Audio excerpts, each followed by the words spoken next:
Bismillahirrahmanirrahim.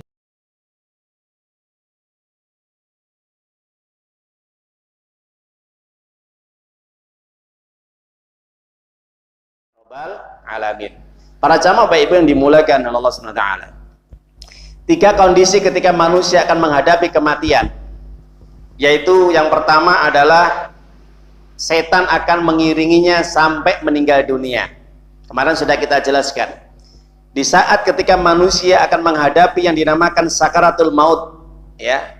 Detik-detik ruh akan dicabut oleh malaikat maut.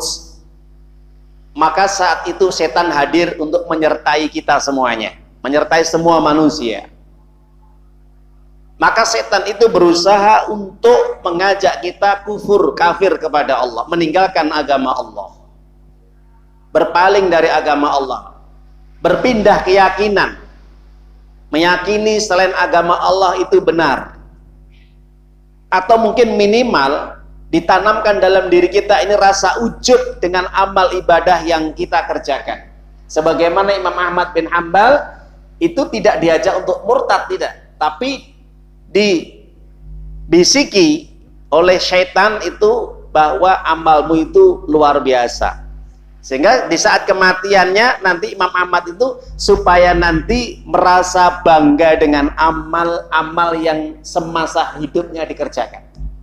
Minimal itu Pak Bu, nggak bisa diajak murtad, keluar dari Islam, berpaling dari agama Allah, berganti dengan agama Yahudi Nasrani, paling tidak diberi bisikan-bisikan godaan supaya kita ujub bangga dengan amal yang kita kerjakan. Kalau itu tidak mempan, maka dibisiki kita sebelum kita mati berprasangka yang buruk kepada Allah. Jadi pikiran-pikiran kita ini tidak baik kepada Allah, ya, supaya kita berpikir bahwa Allah ini memberikan kehidupan kita yang sengsara, kehidupan yang nggak enak, sakit berkepanjangan, Allah tidak membantu kita, Allah tidak menyembuhkan kita, Allah tidak menolong kita, Allah tidak memberikan kekayaan kepada kita, sehingga ketika kita sampai mau mati pun setan berusaha untuk membujuk rayu, membisikkan kita, suudon, prasangka buruk kamu kepada Allah. Makanya Nabi SAW menjelaskan dalam hadis Imam Muslim, apa kata Nabi? Janganlah di antara kalian ketika akan meninggal dunia dia masih dalam memiliki prasangka yang tidak baik kepada Allah. Jadi kalau kita meninggal masih membawa prasangka yang tidak baik kepada Allah, maka kita jatuh dalam kondisi su'ul khatimah, sehingga kita masuk dalam perangkapnya setan. A'udzubillah min dzalik. Para jamaah Bapak Ibu yang dimuliakan oleh Allah Subhanahu wa taala. Ada satu kisah yang dimana diabadikan oleh Allah taala kalau kita membuka di dalam surat Al-Hasr, surat yang ke-59. Nanti dibuka di rumah Pak Bu ya. Kalau ada tafsirnya Ibnu Katsir nanti juga itu lebih bagus lagi. Ayat yang ke-16 dan 17, dua ayat. 16 dan 17 surat Al-Hasr surat 59. Sebelum saya sampaikan dua ayat ini, dijelaskan oleh Ibnu Katsir, yang dimana Ibnu Katsir menjelaskan bahwa pada zaman dulu, para ulama menerangkan, pada zaman dulu ada seorang wanita, yang seorang wanita ini pekerjaannya pengembala kambing. Wanita ini memiliki 4 saudara.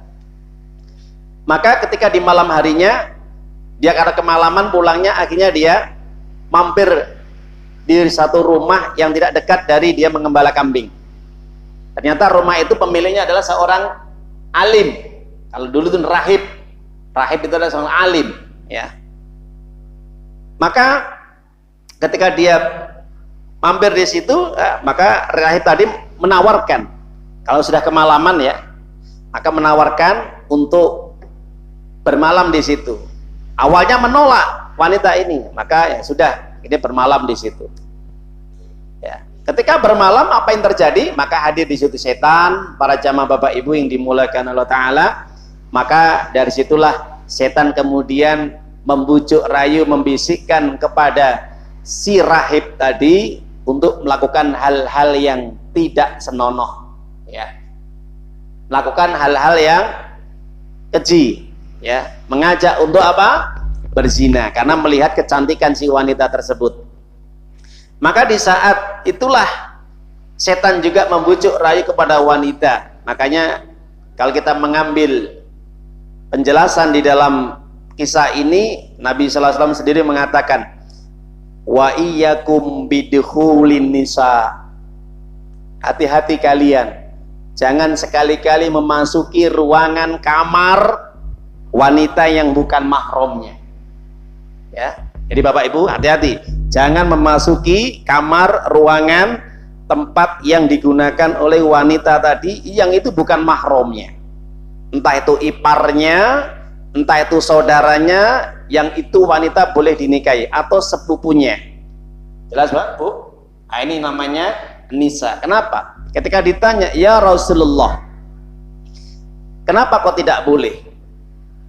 Karena di situ wanita itu adalah, meskipun itu ipar sendiri, kata Nabi, adalah alhamu.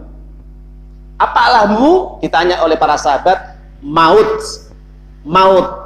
Hambu, iparmu sendiri saja itu maut. Yang banyak orang terjerumus melakukan bentuk perbuatan keji perzinaan, ya, itu awalnya adalah dianggap biasa, padahal itu ipar sendiri Pak Bu. Jadi ipar itu maut, ya, paham Bapak Ibu? Hati-hati, kita masuk ke kamarnya berduaan di situ dengan ipar, ya, itu maut, artinya akan terjadi perselingkuhan di situ nanti. Naudzubillah. Hati-hati, ini fitnah yang luar biasa. Ya, jadi ini yang terjadi, yang dialami oleh rahib. Si orang yang berilmu tadi digoda oleh setan, akhirnya sampai berzina dengan wanita tadi. Akhirnya ketika ini hamil wanita, apa yang terjadi Bapak Ibu? Dibunuhlah wanita ini sama si rahib atau orang alim ini. Karena apa? Bisikan setan tadi. Dibisiki sama setan, kalau kamu membiarkan dia dalam kondisi hamil, nanti bagaimana dengan kakak-kakaknya, saudaranya laki-laki? Karena ditinggal bepergian safar berapa hari, ya. Apa yang terjadi?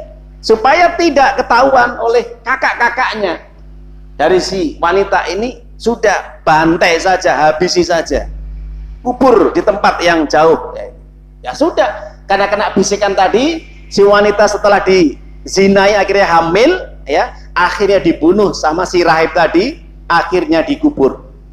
Ternyata apa Bapak Ibu? Setan tadi mendatangi si kakak-kakak wanita tadi dalam mimpinya, dan setan tadi kemudian menjelaskan bahwa adik kamu saat ini, sekarang ini sudah terbujur kaku, mati. Kenapa? Karena dibunuh oleh si rahib tadi. Apa yang terjadi? Dicari tadi rumah tadi, ya, akhirnya ketemu di gelandang rahib itu. Setelah di gelandang rahib itu, mau diproses hukum, diajukan ke raja pengadilan saat itu, maka di tengah perjalanan setan tadi menggoda kepada siapa? Rahib tadi.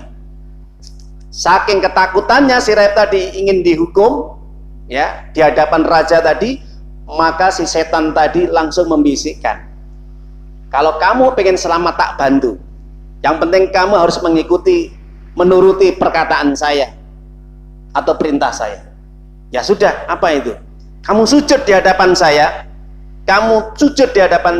maka akan aku tolong urusan kamu nanti. Apa yang terjadi Bapak Ibu? Rahib ini pun akhirnya sujud mengikuti perintahnya setan tadi. Alhasil setelah dia sujud kepada setan tadi ketika menghadap raja, ternyata si laki-laki itu dihukum mati. Sebelum dihukum mati, maka apa yang terjadi? Si setan tadi mengatakan, saya berlepas diri darimu karena aku takut kepada Allah Subhanahu wa Ta'ala. Ketika dia dihukum mati dalam kondisi dia mengikuti setan, sujud kepada setan, mentaati bisikin setan. Apa yang terjadi Bapak Ibu? Ibadah yang dilakukan selama 60 tahun bagi rahib atau ulama ini kandas sia-sia. Na'udzubillah min dzalik. Hanya gara-gara apa? mengikuti bujuk rayu bisikan setan. Maka hal ini diabadikan di dalam Al-Quran. Apa kata Allah? Kamathali syaiton qala lil insani kfur falamma kafara qala inni bari'um minka inni akhafullah rabbal alamin fakana akibatahuma annahuma fin nari khalidaina fiha wa dzalika jazaa'udz zalimin.